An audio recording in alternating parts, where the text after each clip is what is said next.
오늘도 우리는 성경을 먼저 찾아보도록 할게요. 마태복음 7장 7절을 또 같이 읽어보도록 하겠습니다.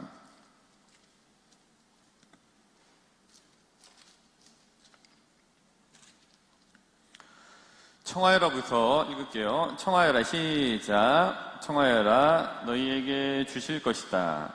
찾아라, 너희가 얻을 것이다. 문을 두드려라, 너희에게 열릴 것이다. 잘했어. 아주 잘했습니다. 그래서 어제 미사 때도 말씀드렸습니다만은 오늘 이제 제 수요일 사순 시기를 시작하고 부활을 향해 달려가는 시기에 있잖아요. 그래서 이 시기 동안에 한번 무엇을 청하실지 또 무엇을 찾을지 어떤 문을 두드리실지에 대해서 한번 오늘 좀 생각해 보시면은 좋겠습니다. 시작점이니까 좋은 기준점을 오늘 이 제2수요일과 함께 사순식이 가는 방향에 잘 세우셨으면 좋겠습니다.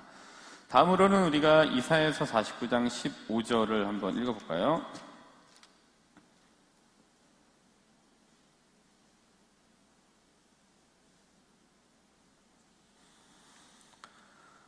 금방 다 찾았기에 우리는 또 같이 여인이부터 읽어보도록 하겠습니다. 여인이 시작. 여인이 제 젖먹이를 잊을 수 있느냐? 제 몸에 선한 아기를 가엾이 여기지 않을 수 있느냐? 설령 여인들은 잊는다 하더라도 나는 너를 잊지 않는다. 네, 잘했습니다. 그러니까 이제 강생구속. 예수님께서 세상에 오신 이유 중에 하나가 여기에 있는 거죠. 이렇게 하느님에게 우리는 이러한 상대인 거예요. 그러니까 그 아들을 이제 보내신 거고 그로 인해서 이제 최후의 수단인 죽음까지도 이제 감안을 해서 또 그것까지 실행을 하신 그건 이제 목숨을 건 사랑을 보여주는 거죠. 그거는 젖먹이를 준 엄마이기에 가능한 것 같습니다. 그걸 이제 또 생각해보는 시기, 이번 이제 사순 시기일 겁니다. 다음은 우리가 마태복음 18장 19절부터 20절이죠.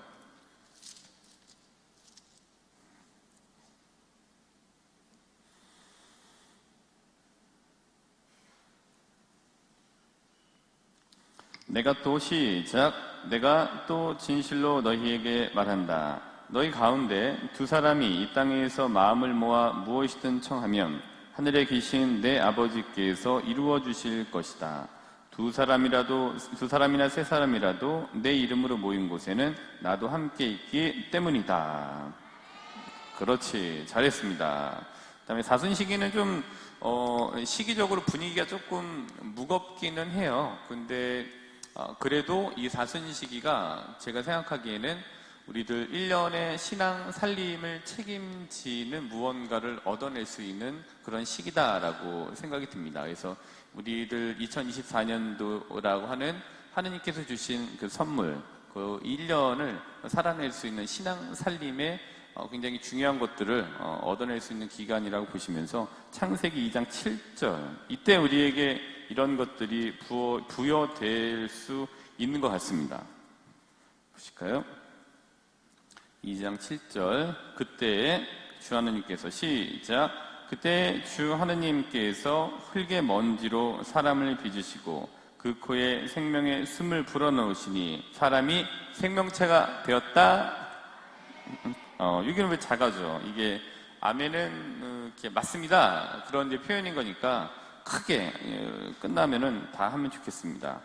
생명의 숨을 우리 1년의 신앙 살림을 책임지는 결정짓는 이 사순 시기에 분명히 받으시게 될 겁니다. 이렇게 그러한 좀 기준점을 가지시고 이번 사순 시기를 좀 보내시면 좋겠다라는 생각이 드는데 오늘 여기까지만 찾아볼게요.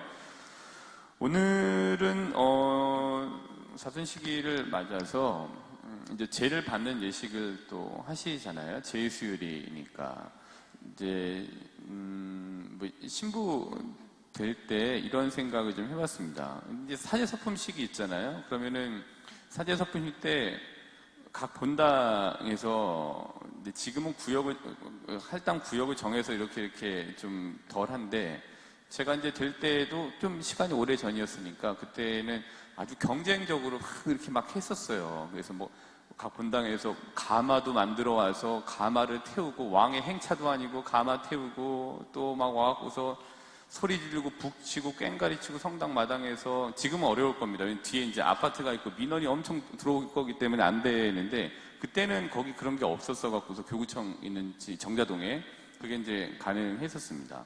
제가 이제 신학생 때 이제 그런 것들을 보면서 이런 이제 서품 받을 때 이런 생각을 했습니다.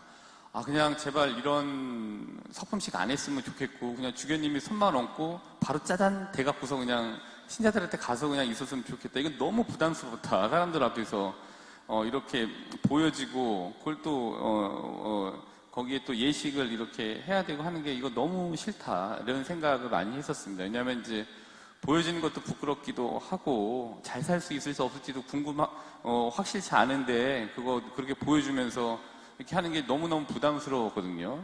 그래서 아까 말씀드린 것처럼 그냥 저희끼리 모여서 주교님하고 미사하고 이렇게 하고 그다음에 본당으로 돌아갔더니 어제는 부제였는데 오늘은 신부였던 사람이 여기 딱 있으면은 그렇게 조용히 하면 너무너무 좋겠다라는 생각을 했습니다. 그건 뭐 앞으로도 이루어질 리가 거의 없는 일인데 근데 이제 지나면서 이런 생각을 해본 게 오늘 이제 제를 받는 예식을 하시는 것과 맞물려서 생각을 해보면은 일전에 이제 강론 때 말씀드렸던 리추얼이라는 게 그런 것 같아요. 이 의례, 예식이라고 하는 것이 그냥 보여지는 것이 아니라 그거를 보는 이들에게는 또 다른 동기부여가 되는 일인 것 같고요.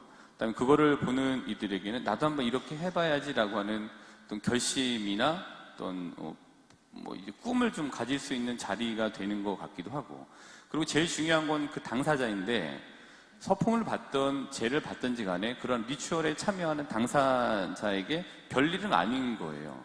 뭐 자주 말씀드립니다만은 서품을 받는 사람에게 주교님께서 안수를 한다고 해갖고서 도깨비 방망이나 아니면은 모세 지팡이처럼 뭔가가 막 명호가 열리고 깨달음을 얻어갖고서 막 확 그렇게 되지 않습니다. 그냥 똑같아요. 별 느낌이 없습니다. 그냥 받았구나. 그리고 감동하고 이제 본인의 느낌에 이제 울고 막 그러는 거죠. 근데 제 받는 것도 마찬가지이고 서품에서 받는 것도 마찬가지예요. 근데 그런 리추얼이 중요한 이유는 그 받는 당사자가 그거를 준비해온 과정이라는 게 있는 거예요. 그래서 준비해온 과정에 따라서 그거를 받는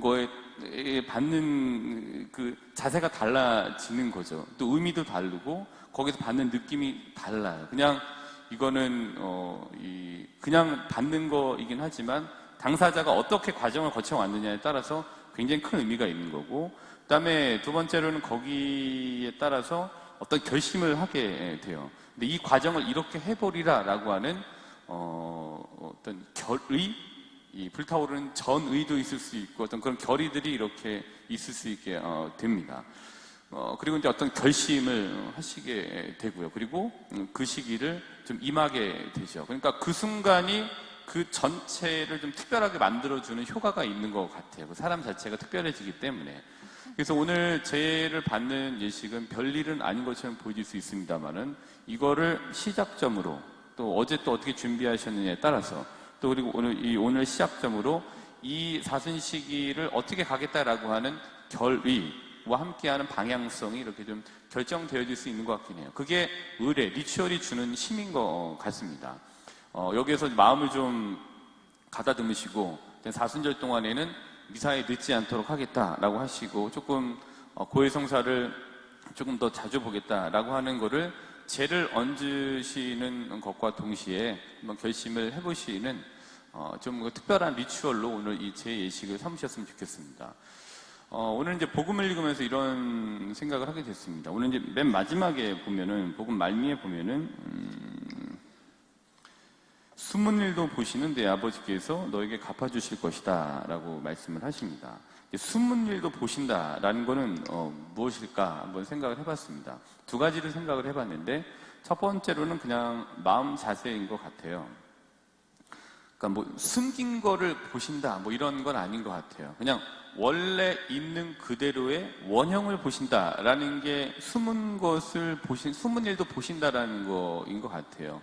그래서 일을 할 때 일의 원래 꼴, 그리고 그 일을 할 때 원래 가지고 있었던 마음의 꼴, 그리고 말을 할 때의 말 안에 있었던 왜 언중유골이라고 하는 그 마음의 꼴, 그러니까 그 원래의 꼴, 원형을 보신다라는 거예요. 그러니까 특별히 좀 드러낼 필요가 없는 거죠. 그래서 이제 자주 말씀드립니다만은 애써 좀 거룩해지려고 하지 마십시오. 이게 피곤한 일입니다. 라고 하는 거는 거룩해지지 마세요. 라는 말씀을 드리는 것이 아니라 그냥 원래 가지고 있던 그 마음의 그걸 가지고 하시다 보면은 거룩함이라는 게 드러나게 되는 거지 드러내려고 하는 거룩함은 거룩함이 아니다라는 말씀을 드리는 겁니다. 그래서 원래 가지고 있으셨던 좋은 마음의 꼴, 원형을 가지고 그냥 뭐 드러나면 드러나는 거고 드러나지 않으면 뭐 드러나지 않는 거라고 하는 편한 마음을 가지고 하시라라는 이 생각에서 애써 거룩해지지 마세요라는 말씀을 드리고는 합니다. 마태복음 6장 21절을 보시면은 이런 말씀이 있죠. 6장 21절.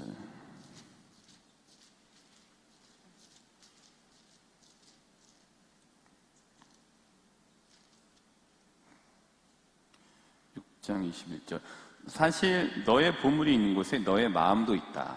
그러니까 일을 할 때 원래 꼴, 그러니까 내 마음의 일을 할 때 어떤 마음으로 하고 있느냐, 내 마음에 어떤 기준을 갖고 있느냐, 또 내 마음에 어떤 좀 귀한 생각을 갖고 있느냐라는 것 같아요. 그래서 이거 우리 마음 속에 이러한 것들을 갖고 있는다는 것을 하느님께서 아시고 아신 거를 가지고 내가 해야 될 일을 하다 보면은 거룩함이라는 거는 나는 모르더라도 다른 사람들이 볼 때 그것이 자연스럽게 드러나 보이게 되죠. 그게 이제 조금 신앙 안에서의 멋있음인 것 같아요. 그래서 이번 단순식이 특별히 거룩해지려고 하지 않으셨으면 좋겠습니다. 하셔야 될 것들 충분히 제시하고 있습니다. 이 교회에서 사순시기 동안의 십자가의 길, 또 성체조배, 미사 등등은 이미 충분히 제시되어져 있기 때문에 이 제시되어져 있는 것들을 그냥 일상처럼 하시면 좋겠어요. 그리고 그렇게 하시다 보면은 자연스럽게 드러나게 되는 부분 훨씬 더 거룩해 보이실 겁니다. 그런 마음 자세, 숨는 일도 보신다라는 거는 숨긴 것을 보신다라는 것이 아니라 원래 마음 속에 있는 꼴을 원형을 하나님께서 보신다. 그 원형에 무엇을 두실 것인가 한번 오늘 결정해 보시면 좋겠습니다.